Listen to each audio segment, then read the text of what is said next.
UDF ഭരണകാലത്തെ വീഴ്ചകൾ എന്ന് പറഞ്ഞുള്ള പത്രങ്ങളിലെ PRD പരസ്യത്തിന് എതിരെ കോൺഗ്രസ് നേതൃത്വം തകർന്ന പ്രതിച്ഛായ മെച്ചപ്പെടുത്താനുള്ള സർക്കാർ ധൂർത്തിന് ജനങ്ങൾ മറുപടി നൽകും.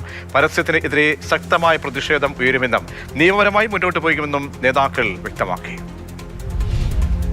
ഇതുപോലെ സർക്കാർ പണം ദുരുപയോഗം ചെയ്ത് സ്വന്തം ഗവൺമെന്റ് തകർന്ന പ്രതിച്ഛായ വർദ്ധിപ്പിക്കാനുള്ള ശ്രമം ഒരു കാലത്തും ഉണ്ടായിട്ടില്ല. ഇതെല്ലാം പാവപ്പെട്ടവർ, ആശാപ്രവർത്തകർ, നമ്മുടെ നാട്ടിലെ നഴ്സുമാർ, ഡോക്ടർമാർ, പാവപ്പെട്ട തൊഴിലാളികൾ, അവർക്ക് കൂലി വർധന ആവശ്യപ്പെടുമ്പോൾ നോ എന്ന് പറയുന്ന സർക്കാർ കോടാനുകോടി രൂപയാണ് ദൂർത്തടിച്ച് സ്വന്തം നഷ്ടപ്പെട്ട പ്രതിച്ഛായ നന്നാക്കാൻ വേണ്ടി പരിശ്രമിക്കുന്നത്. പക്ഷേ ഇതൊക്കെ ജനങ്ങൾക്ക് മനസ്സിലാകും.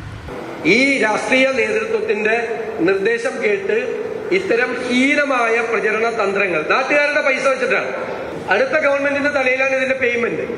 എന്നിട്ട് ഒരു നേരത്തെ ഉണ്ടായിരുന്ന ഒരു ഗവൺമെന്റിന്റെ ആ കാലത്തെ നെഗറ്റീവായിട്ടുള്ള കാര്യങ്ങൾ മാത്രം പറഞ്ഞുകൊണ്ട് സർക്കാർ ചെലവിൽ ജനങ്ങളുടെ നികുതി പണത്തിന്റെ പേരിൽ നടത്തുന്നത് ഹീനമായ പ്രചരണമാണ്. ഒന്നാം പിണറായി ഗവൺമെന്റ് കാലത്ത് ചെയ്ത എല്ലാ തെറ്റുകളും പത്രത്തിൽ വന്ന് അതുകൂടെ കൊടുക്കട്ടെ. PRD നിഷ്പക്ഷമായി പ്രവർത്തിക്കണ്ടേ? എല്ലാവർക്കും ഉള്ളതല്ലേ? എല്ലാവരുടെയും പണമല്ലേ പോകുന്നത്? നമ്മുടെ എല്ലാവരുടെയും നികുതി പണമല്ലേ PRDയുടെ പണം? അല്ലാണ്ട് പിണറായി വിജയന്റെ വീട്ടിൽ നിന്ന് കൊണ്ടിരുന്ന പണമാണോ?